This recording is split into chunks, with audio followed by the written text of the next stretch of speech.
Imaginemos que estamos en la superficie de la Tierra y queremos lanzar una sonda hacia Marte. No basta con apuntar al planeta y disparar el cohete. Marte se mueve, la Tierra también, y además estamos en el fondo de un pozo gravitatorio de 6.371 kilómetros de profundidad.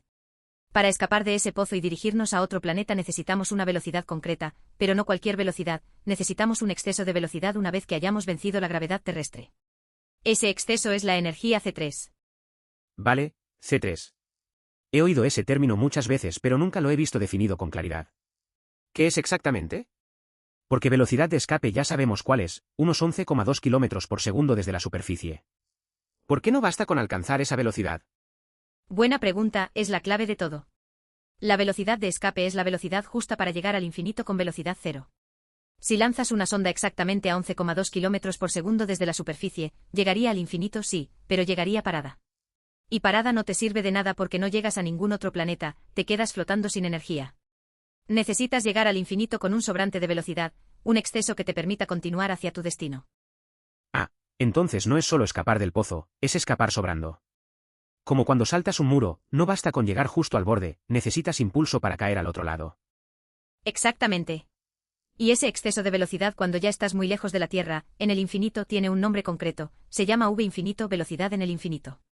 Pues bien, la C3, también llamada energía característica, es el cuadrado de esa velocidad, C3 igual a v infinito superíndice 2. Se define como el doble de la energía orbital total positiva. La expresión completa es C3 igual a v superíndice 2, 2 mu barra diagonal r, donde mu es el parámetro gravitatorio de la Tierra y r la distancia a su centro. Un momento, vamos por partes. ¿Eso de energía orbital total, te refieres a la suma de la energía cinética más la potencial? Porque en una órbita eso se conserva, ¿no? Exacto. La energía total por unidad de masa es epsilon igual a v superíndice 2 barra diagonal 2, mu barra diagonal r. Si esa energía es negativa, la trayectoria es una elipse o un círculo, la nave está atrapada por la Tierra. Si es cero, es una parábola, escapas justo. Y si es positiva, es una hipérbola, escapas sobrando. La C3 no es más que el doble de esa energía positiva, C3 igual a 2 epsilon. Y cuando te alejas mucho, el término guión 2 mu barra diagonal r se hace despreciable, y te queda C3 igual a v infinito superíndice 2. Entonces la C3 mide cuánto te sobra después de vencer la gravedad. ¿Y cómo se relaciona eso con la velocidad de escape? Porque yo he visto que a veces se escribe C3 igual a v superíndice 2, v-escape superíndice 2. Sí, es otra forma muy útil. Como v-escape superíndice 2 igual a 2 mu barra diagonal r, al sustituir en la expresión C3 igual a v superíndice 2, 2 mu barra diagonal r, te queda justamente C3 igual a v superíndice 2, v-escape superíndice 2. Es decir, la C3 es la diferencia entre el cuadrado de tu velocidad real y el cuadrado de la velocidad de escape en ese punto. Visualmente, imagina un pozo de 100 metros. La velocidad de escape desde el fondo son unos 44,3 metros por segundo. Si lanzas la pelota a 50 metros por segundo, cuando sale del pozo le queda un sobrante de unos 23 metros por segundo, y su C3 sería 23 superíndice 2 aproximadamente igual a 538 m superíndice 2 barra diagonal s superíndice 2. Ya voy viendo la idea. En el caso de la Tierra, el pozo gravitatorio tiene una velocidad de escape de 11,2 kilómetros por segundo. Para ir a Marte necesitamos lanzar a unos 11,6 kilómetros por segundo. El exceso es la raíz de la diferencia de cuadrados, v infinito aproximadamente igual a raíz cuadrada, 11,6 superíndice 2, 11,2 superíndice 2, aproximadamente igual a 3 kilómetros por segundo, y la C3 serían unos 9 km superíndice 2 barra diagonal s superíndice 2. Ahora entiendo por qué se habla de C3 como la moneda de las misiones interplanetarias. Exacto, es la moneda con la que pagas la salida del sistema Tierra. Y no solo eso, C3 también determina la forma de la hipérbola de escape. Hay una relación preciosa, C3 igual a guión mu barra diagonal a, donde a es el semieje mayor de la hipérbola. Como la hipérbola tiene semieje negativo, el resultado es positivo. Cuanto mayor es la C3, más cerrada es la hipérbola, más brusco es el giro al salir. Y supongo que no es lo mismo una C3 de 10 km superíndice 2 barra diagonal s superíndice 2 que una de 100. ¿Cómo afecta eso al diseño de la misión? De forma brutal. La diferencia es la velocidad al cuadrado, que se traduce en delta V, y eso es masa de combustible. Una C3 de 100 km superíndice 2 barra diagonal S superíndice 2 requiere un cohete enorme. Por ejemplo, para una misión a Marte en ventana óptima, la C3 desde Leo ronda los 10 a 12 km superíndice 2 barra diagonal S superíndice 2. Para Júpiter se superan los 80. Para las Voyager que escaparon del sistema solar, hicieron falta más de 120, y además usaron asistencias gravitatorias. Así que sí, la C3 no es un número abstracto, es el factor que determina si puedes lanzar la nave que quieres o tienes que reducirla drásticamente. Pues para que te hagas una idea más clara, volvamos a la analogía del pozo. Imagina que estás en el fondo de un pozo de 100 metros y quieres que una pelota no solo salga del pozo, sino que caiga en un punto concreto a 20 metros del borde. Si lanzas la pelota justo con la velocidad de escape, 44,3 metros por segundo, la pelota asoma la cabeza por el borde y se queda ahí, sin velocidad, y cae de nuevo al fondo. No sirve. Necesitas lanzarla con más velocidad, digamos 50 metros por segundo. Cuando sale del pozo le sobran 23 metros por segundo, y esa velocidad sobrante es la que la lleva horizontalmente al punto deseado. Pues en el espacio es igual, la C3 es el cuadrado de esa velocidad sobrante. Vale, eso lo entiendo. En el caso de la Tierra, el pozo gravitatorio tiene una velocidad de escape desde la superficie de 11,2 km por segundo. ¿Y cómo se traduce eso a un ejemplo numérico real, como una misión a Marte? Porque me imagino que no lanzamos desde la superficie directamente, sino desde una órbita de estacionamiento. Exacto, normalmente se lanza desde una órbita baja terrestre, digamos a 200 kilómetros de altitud. El radio desde el centro de la Tierra es de 6.371 más 200, unos 6.571 km, calculamos la velocidad de escape desde esa altitud, v-escape igual a raíz cuadrada, 2 mu barra diagonal r igual a raíz cuadrada, 2 por 398.600 barra diagonal 6.571, aproximadamente igual a 11,01 km por segundo. Pero para una transferencia a Marte en ventana óptima, necesitamos inyectar la nave a unos 11,6 km por segundo en ese punto. Entonces la C3 sería la diferencia de cuadrados. 11,6 superíndice 2 menos 11,01 superíndice 2. Esto da 134,56 menos 121,22, es decir, unos 13,34 km superíndice 2 barra diagonal S superíndice 2. Y la raíz cuadrada de eso es la velocidad sobrante en el infinito. Unos 3,65 km por segundo, eso significa que cuando la nave sale de la esfera de influencia terrestre, ¿todavía se mueve a 3,65 km por segundo respecto a la Tierra? Exactamente. Y esa velocidad sobrante sumada vectorialmente a los 29,8 km por segundo de la velocidad orbital de la Tierra alrededor del Sol, da la velocidad heliocéntrica de la nave, que determina la órbita de transferencia. Pero hay un detalle más que me gusta especialmente, la relación entre la C3 y la forma de la hipérbola de escape. La ecuación es C3 igual a guión mu barra diagonal a, donde a es el semieje mayor de la hipérbola. Como la hipérbola tiene semieje mayor negativo, el resultado da positivo.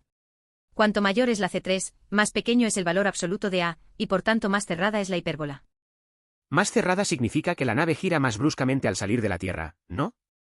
Como si en lugar de tomar una curva suave para incorporarte a una autopista, hicieras un giro más cerrado y te incorporaras con más velocidad. Y eso tiene un coste energético directo, imagino.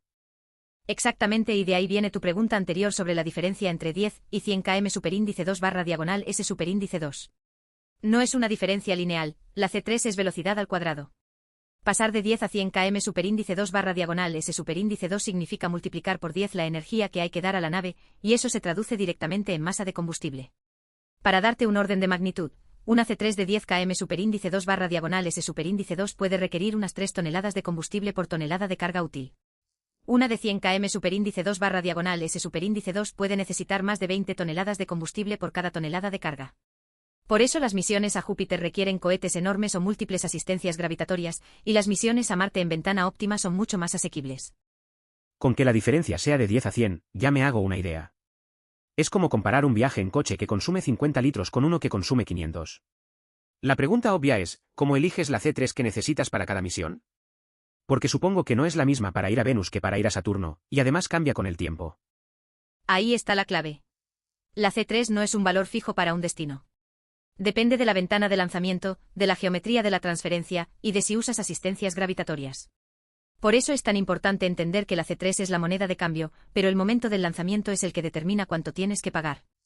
Y con eso precisamente enlazamos con el siguiente concepto, las ventanas de lanzamiento y el periodo sinódico. Ahora viene el giro importante. Porque tener la C3 adecuada no basta, no es cuestión solo de tener la energía suficiente. Necesitas que los planetas estén en la posición correcta en el momento exacto. No puedes despegar hacia Marte cualquier día, aunque tengas el cohete más potente del mundo. Necesitas que haya una ventana de lanzamiento. Claro, porque Marte no está quieto esperando. Pero ¿cómo se determina esa ventana? Porque he oído que a Marte solo se puede ir cada 26 meses, pero no tengo claro por qué exactamente ese número. Ese número sale del periodo sinódico. Es el ritmo con el que dos planetas vuelven a estar en la misma configuración relativa vistos desde el Sol. Imagina dos corredores en una pista circular. La Tierra corre más rápido, da una vuelta en 365 días. Marte va más lento, tarda 687 días. La Tierra, al ser más rápida, alcanza a Marte desde atrás periódicamente, igual que un corredor más veloz dobla a otro más lento. Ah, entonces el periodo sinódico es el tiempo entre dos adelantamientos consecutivos. ¿Y cómo se calcula exactamente? Porque supongo que no es simplemente la diferencia entre los dos periodos. No, es una fórmula de frecuencias. La frecuencia con la que se encuentran es la diferencia de las frecuencias individuales. 1 dividido entre el periodo sinódico es igual al valor absoluto de 1 dividido entre el periodo de la Tierra menos 1 dividido entre el periodo de Marte. En números, 1 barra diagonal t-sin igual a 1 diagonal 365,25, 1 diagonal 687. Si haces la operación, obtienes unos 780 días, que son aproximadamente 26 meses. 780 días, eso es un montón de tiempo. ¿Y eso significa que solo podemos lanzar una vez cada 26 meses? Porque entonces las misiones a Marte tienen muy pocas oportunidades. Exactamente esa es la cadencia. Cada 26 meses la geometría Tierra-Marte vuelve a ser favorable para una transferencia de baja energía. No es un capricho astronómico, es geometría pura. La Tierra y Marte tienen que estar en la posición adecuada para que la trayectoria de la nave y la posición del planeta coincidan al final del viaje. Y esa configuración solo se repite cada 26 meses. Vale, ahora lo veo más claro. Es como cuando estás en un tío vivo y quieres lanzar una pelota a un amigo que está en otro caballo que gira más lento. No puedes lanzar cuando quieras. Tienes que esperar al momento justo en que tu amigo esté en la posición adecuada para que la pelota le alcance. Y si fallas, tienes que esperar a que los caballos vuelvan a alinearse. Esa analogía del tío vivo es perfecta, y te adelanto que la vamos a retomar más adelante porque captura muy bien todo el problema de las ventanas de lanzamiento. La Tierra es tu caballo, Marte es el de tu amigo, y la pelota es la nave. No solo necesitas fuerza en el brazo, eso sería la C3, sino también sincronía para que la pelota llegue cuando tu amigo está allí. Entonces la C3 es la condición necesaria, pero la ventana de lanzamiento es la condición suficiente. Si no tienes las dos, no hay misión que valga. Me gusta cómo encajan las piezas. Exacto. La C3 abre la puerta, pero la ventana de lanzamiento te dice cuándo empujar esa puerta. Y ahora que tenemos claro el ritmo de los encuentros, el siguiente paso es ver con qué geometría concreta hay que lanzar, cuánto tiene que estar adelantado Marte respecto a la Tierra en el momento del despegue. Entonces, si la ventana se abre cada 26 meses, ¿cómo se determina exactamente el día concreto? Porque imagino que no vale cualquier día dentro de ese mes de ventana, tiene que haber un momento óptimo. Ahí entra la geometría del encuentro. Y aquí mucha gente se confunde, no se trata de que los planetas estén en línea recta con el Sol, como en una oposición. La clave es que Marte debe estar en una posición adelantada respecto a la Tierra en el momento del lanzamiento. Concretamente necesita estar unos 44 grados por delante de nosotros en su órbita. 44 grados por delante. Espera, eso no es lo que yo imaginaba. Yo pensaba que lanzabas la nave cuando la Tierra y Marte estuvieran más cerca, o sea, en oposición. ¿Por qué tiene que estar adelantado? Porque la nave no viaja en línea recta, y el viaje dura meses. La transferencia de Oman, que ya veremos en detalle, dura unos 259 días de Tierra a Marte. Durante esos 259 días, Marte sigue moviéndose en su órbita, recorriendo unos 136 grados. La nave por su parte recorre media elipse, que son 180 grados alrededor del Sol. Para que nave y planeta coincidan al final, Marte tiene que estar 44 grados por delante al inicio. Es la diferencia entre 180 grados que recorre la nave y 136 que recorre Marte. Ah, entonces si lanzaras apuntando directamente hacia donde está Marte en ese momento, cuando la nave llegara, Marte ya se habría movido y no estaría allí. Es como lo del tío vivo, no lanzas la pelota hacia donde está tu amigo, lanzas hacia donde va a estar cuando la pelota llegue. ¿Y ese ángulo de 44 grados es fijo? No es fijo del todo, varía ligeramente según la posición exacta de Marte en su órbita elíptica y la excentricidad de la Tierra. Pero para el modelo ideal de órbitas circulares, sí, 44 grados es el valor. Y por eso la ventana no es un solo día, sino un intervalo de unas 2 o 3 semanas alrededor de esa fecha óptima. La C3 varía suavemente, si te alejas unos días del punto óptimo, la C3 sube un poco, pero mientras no supere la capacidad del lanzador, la misión sigue siendo viable. Entonces dentro de esas 2 o 3 semanas, la C3 va aumentando según te alejas del centro, como una especie de valle energético. Y el punto más bajo del valle es el día con la C3 mínima, el lanzamiento ideal. Exactamente esa es la imagen mental perfecta. Y por eso las agencias espaciales no lanzan exactamente el día de C3 mínima siempre, a veces prefieren un día dentro de la ventana que les dé mejores condiciones de iluminación en la llegada, o más tiempo de preparación. Pero tienen que lanzar dentro de ese valle porque si sales de él, la C3 se dispara y la misión se vuelve inviable. Así que la ventana no es un punto, es un intervalo donde la física te da un poco de margen, pero no mucho. Ahora que tenemos claro que la C3 es la moneda y que la ventana de lanzamiento marca el momento, la pregunta natural es, ¿qué ruta sigue la nave una vez que ha escapado de la Tierra? La respuesta clásica, la más eficiente en términos de combustible, es la transferencia de Oman. Es como la autopista óptima entre dos planetas, no la más rápida, pero sí la que menos gasolina gasta. Vale, la Oman. He oído ese nombre 1000 veces, pero nunca he visto los números concretos. ¿Cuánto cuesta realmente ir de la Tierra a Marte por esa ruta? Porque manejamos velocidades de decenas de miles de kilómetros por hora, y no termino de visualizar el salto. Pues vamos a calcularlo paso a paso con la ecuación bis viva, que ya conoces. Recordemos que la Tierra orbita el Sol a una velocidad de unos 29,8 kilómetros por segundo. Esa es la velocidad que nuestra nave hereda al salir del pozo terrestre, porque se lleva el movimiento orbital de la Tierra consigo. 29,8 kilómetros por segundo, eso es una barbaridad. Pero para llegar a Marte, que está más lejos, necesitamos más velocidad, ¿no? Porque si nos quedamos a 29,8 kilómetros por segundo, seguiríamos en la órbita de la Tierra. No nos moveríamos hacia afuera. Exacto. Necesitamos aumentar la velocidad para que la órbita se convierta en una elipse cuyo punto más lejano, el afelio, toque la órbita de Marte. Aplicamos la vis viva en el perihelio de esa elipse de transferencia. V-peri superíndice 2 igual a mu, 2/diagonal R-tierra, 1/diagonal A-trans, donde A-trans es el semieje mayor de la elipse, que es la media entre una unidad astronómica y 1,524 unidades astronómicas. El resultado, unos 32,7 kilómetros por segundo. Espera, 32,7 kilómetros por segundo. La Tierra va a 29,8. La diferencia son 2,9 kilómetros por segundo. Eso es el primer empujón, el V. ¿Y eso es justo la C3 de la que hablábamos? Porque 2,9 al cuadrado son unos 8,4 km superíndice 2/diagonal S superíndice 2, que es justo el valor que comentaste antes para una misión a Marte. Exactamente, has conectado las piezas. Esa C3 de 8,4 km superíndice 2/diagonal S superíndice 2 es el cuadrado del V, de la velocidad que necesitas darle a la nave en la órbita de transferencia. Pero ojo, ese V es el que necesita la nave una vez que ya está fuera de la gravedad terrestre. En la práctica, desde la superficie tienes que sumar el coste de vencer el pozo terrestre, que son unos 9,4 kilómetros por segundo para alcanzar órbita baja. Pero el concepto es el mismo, la C3 es el cuadrado de ese exceso necesario para la transferencia heliocéntrica. Vale, entonces pagamos 2,9 kilómetros por segundo para salir de la órbita terrestre hacia la elipse. Pero luego, al llegar a Marte, imagino que también hay que hacer algo. Porque si la nave llega a la órbita de Marte pero a distinta velocidad, no se va a quedar allí. Ahí está el segundo golpe. La nave viaja por la elipse de transferencia hasta el afelio, que está a 1,524 unidades astronómicas del Sol. En ese punto su velocidad es mínima, aplicando la vis viva, nos da unos 21,5 kilómetros por segundo.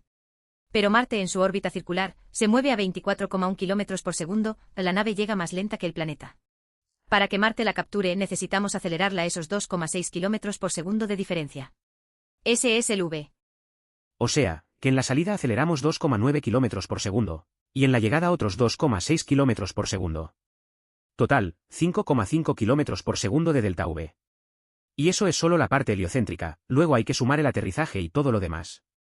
Pero 5,5 kilómetros por segundo es una cantidad enorme de combustible.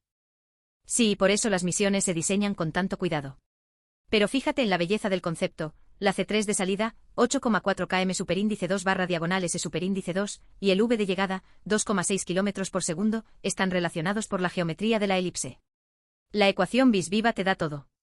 Y ahora conecta esto con lo que vimos de las ventanas de lanzamiento. El viaje dura unos 259 días, que es la mitad del periodo orbital de la elipse de transferencia. 259 días, unos 8 meses y medio. Durante ese tiempo, Marte avanza en su órbita. Por eso Marte tiene que estar 44 grados por delante en el momento del lanzamiento, para que cuando la nave llegue, el planeta esté exactamente allí. Es como si lanzaras un paquete a un amigo que está caminando, no se lo tiras donde está, sino donde va a estar cuando llegue el paquete. Exacto, y esa es la conexión perfecta entre los dos conceptos. La Oman te da la ruta y el coste, las ventanas te dicen cuándo lanzar para que la ruta funcione. Es un paquete completo, C3, ángulo de fase, tiempo de vuelo y delta V, todo encaja. Y aunque en la práctica las órbitas no son perfectamente circulares y hay que hacer ajustes, la Oman es el punto de partida de cualquier misión interplanetaria. Entonces, resumiendo, la transferencia de Oman es la ruta más eficiente en combustible. Cuesta 5,5 kilómetros por segundo de delta V total entre la salida y la llegada. Dura unos 259 días. Y requiere que Marte esté 44 grados adelantado en el lanzamiento. ¿Y eso es lo que se usa en misiones reales como Perseverance o Curiosity? Muy cerca. Por ejemplo, Perseverance se lanzó en julio de 2020 y llegó en febrero de 2021, en 203 días, un poco menos que los 259 teóricos. ¿Por qué? Porque no usaron una Oman pura, aprovecharon la excentricidad de Marte para acortar el viaje, y la C3 real fue de unos 12 km superíndice 2/S superíndice 2, algo mayor que los 8,4 del modelo ideal. Pero la esencia es la misma, la Oman es la columna vertebral y luego se ajustan los detalles. Sin ese esquema conceptual, no se puede diseñar ninguna misión. Hasta ahora hemos estado trabajando con un modelo ideal, órbitas circulares, perfectamente coplanares, todo en el mismo plano bonito. Pero la naturaleza no es tan generosa. Las órbitas reales de los planetas tienen dos características que rompen esa simetría, inclinación y excentricidad. Y eso cambia completamente las ventanas de lanzamiento. ¿Qué tan lejos estamos del ideal? Porque cuando hablamos de órbitas planetarias, uno tiende a imaginarlas como círculos perfectos en un plano. Pues bastante lejos, sobre todo en el caso de Marte. Su órbita tiene una inclinación de 1,85 grados respecto al plano de la eclíptica, el plano orbital de la Tierra. Eso no parece mucho, pero implica que para llegar a Marte tu nave tiene que salir del plano de la eclíptica, y los cambios de plano son muy costosos en términos de combustible. Estamos hablando de añadir entre 0,3 y 0,8 km por segundo de delta V, dependiendo de la ventana. Espera, 0,8 km por segundo adicionales solo por la inclinación. Eso es una barbaridad comparado con los 2,9 km por segundo del primer impulso de la Oman. Es como si el viaje en autopista que habíamos planeado de repente tuviera un desvío por carreteras secundarias, que te obliga a dar un rodeo enorme. Exactamente esa es la imagen. Y luego está la excentricidad. La órbita de Marte tiene una excentricidad de 0,093, lo que significa que su distancia al Sol varía entre 1,38 y 1,67 unidades astronómicas. No es una diferencia menor, estamos hablando de casi 30 millones de kilómetros de variación entre el perihelio y el afelio. Eso cambia completamente el cálculo. Porque si el semieje mayor de la transferencia de Oman depende de la distancia de Marte al Sol, entonces no todas las ventanas de 26 meses son iguales. Habrá unas más favorables que otras, cuando Marte esté más cerca. Exacto, y eso tiene un nombre, oposiciones perihélicas. Cuando Marte está cerca de su perihelio en el momento de la oposición, la distancia Tierra-Marte es mucho menor, la C3 necesaria baja, y la ventana es mucho más favorable. Por el contrario, cuando Marte está cerca de su afelio, las oposiciones son más desfavorables, con C3 más altas y mayor consumo de combustible. Entonces cada 26 meses no es igual. Habrá ventanas buenas y ventanas malas. ¿Cómo se traduce eso en un ejemplo real? Porque el modelo ideal predeciría una ventana centrada en la oposición, pero me imagino que la realidad es muy distinta. Pongamos el ejemplo de la ventana de 2020, la de Perseverance. La oposición sinódica ocurrió el 13 de octubre de 2020. Pero el lanzamiento óptimo fue el 30 de julio, casi 2 meses y medio antes. ¿Por qué? Porque la combinación de inclinación y excentricidad desplaza la fecha óptima del modelo ideal. La ventana real se estrechó a unos 20 días alrededor del 30 de julio, con una C3 de unos 10,5 km superíndice 2/S superíndice 2, y el tiempo de vuelo se redujo a 203 días, menos que los 259 de la Oman clásica. El modelo ideal te da una primera aproximación, pero la realidad siempre te obliga a ajustar. Entiendo. Entonces el modelo coplanar circular es útil para entender la física, pero a la hora de la verdad, la inclinación y la excentricidad son factores determinantes que pueden hacer que una ventana sea viable o no, y que desplazan las fechas óptimas de forma significativa. ¿Y esto es aún más extremo para otros planetas, como Mercurio o Venus? Mucho más. Mercurio tiene una inclinación de 7 grados y una excentricidad de 0,2056. Sus ventanas de lanzamiento son muy estrechas y requieren múltiples asistencias gravitatorias. La misión Bepi Colombo, por ejemplo, usó 9 asistencias para llegar. Pero eso ya es materia de otra conversación. Lo importante aquí es que el modelo ideal es el punto de partida, pero sin considerar la inclinación y la excentricidad, no puedes diseñar una misión real. Ahora que hemos visto cómo la inclinación y la excentricidad complican el modelo ideal, la pregunta es, ¿cómo se integra todo esto en el diseño real de una misión? Pues con una herramienta que se llama diagrama de pork chop, o diagrama de carne, porque sus curvas de nivel recuerdan la forma de una chuleta de cerdo. Diagrama de carne, el nombre me encanta, pero ¿qué representa exactamente? Porque imagino que no es una metáfora culinaria, sino algo más técnico. Es un mapa de contorno donde en un eje pones la fecha de lanzamiento, en el otro el tiempo de vuelo, y la altura representa la C3 necesaria. Cada curva de nivel conecta puntos con la misma C3. Así visualizas dónde están los valles de mínima energía, las ventanas óptimas. Y lo bueno es que integra todo, la geometría de la transferencia, la inclinación, la excentricidad, todo está ahí dentro. Vale, Entonces es como un mapa topográfico de la energía necesaria para cada combinación de fecha de salida y duración del viaje. Y el valle más profundo sería la ventana óptima. Pero supongo que no siempre se elige el mínimo absoluto, ¿no? Porque si el valle es muy estrecho, cualquier retraso en el lanzamiento te saca de él. Exactamente, esa es la clave. El ingeniero busca no solo el mínimo global, sino también regiones donde la pendiente sea suave, donde la C3 se mantenga baja durante varios días. Eso da flexibilidad operativa. Una ventana muy estrecha, aunque tenga un mínimo muy bajo, puede ser un problema si hay retrasos técnicos o meteorológicos. Por eso a veces se elige un punto ligeramente peor en energía pero mucho más ancho en tiempo. Entonces el diagrama de Porkchop es como el mapa que te permite decidir no solo la ruta óptima, sino también la más robusta. Y cuando añades asistencias gravitatorias, el mapa se vuelve multidimensional, ¿no? Porque ya no es solo Tierra-Marte, sino Tierra-Venus-Marte, o Tierra-Venus-Venus-Marte. Exacto, cada asistencia gravitatoria añade una dimensión al problema. Ya no son dos variables sino muchas, la fecha de lanzamiento, el tiempo de vuelo a Venus, el parámetro de impacto del sobrevuelo, el tiempo de vuelo de Venus a Marte. Y la optimización se vuelve exponencialmente más compleja.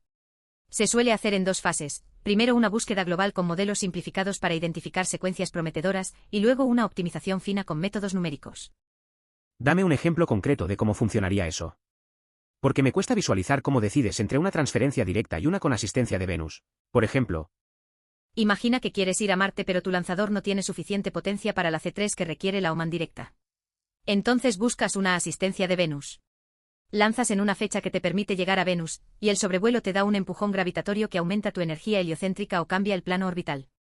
Al final, llegas a Marte con una C3 de salida desde la Tierra mucho menor de la que habrías necesitado sin la asistencia. Pagas en tiempo de viaje, pero ahorras en combustible. o sea, que das un rodeo para ahorrar energía. Como cuando en un coche, en lugar de subir una cuesta muy empinada que consume mucha gasolina, das un rodeo por una carretera más larga pero con menos pendiente. Exactamente, esa es la analogía perfecta. Y hay otro uso de las asistencias, corregir la inclinación orbital.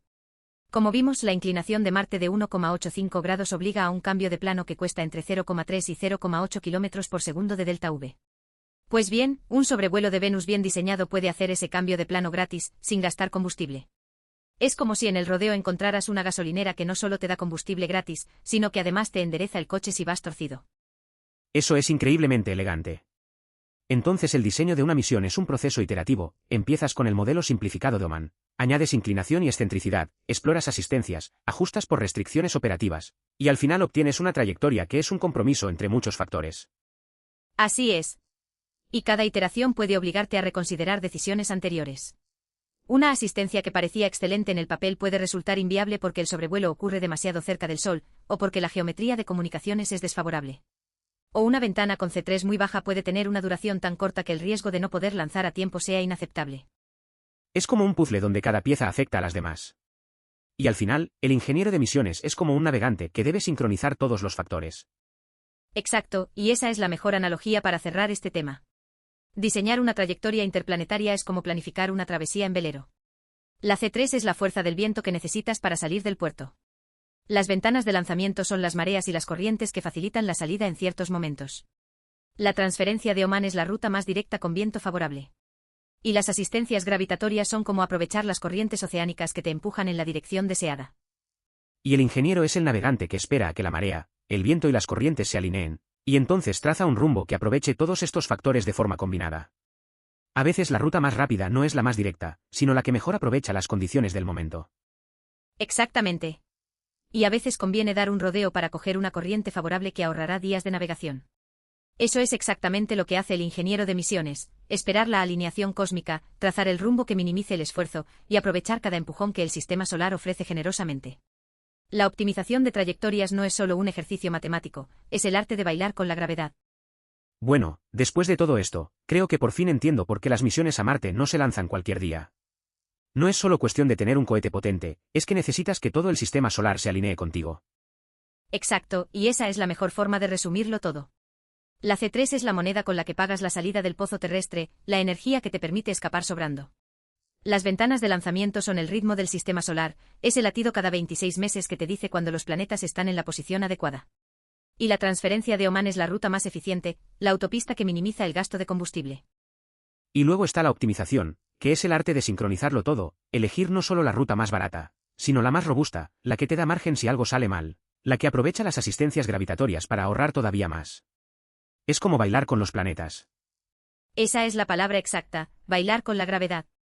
La astrodinámica no es solo ecuaciones y números, es aprender a moverse al ritmo del sistema solar. Saber cuándo empujar, cuándo dejarte llevar, cuándo dar un rodeo para que una corriente gravitatoria te impulse más lejos.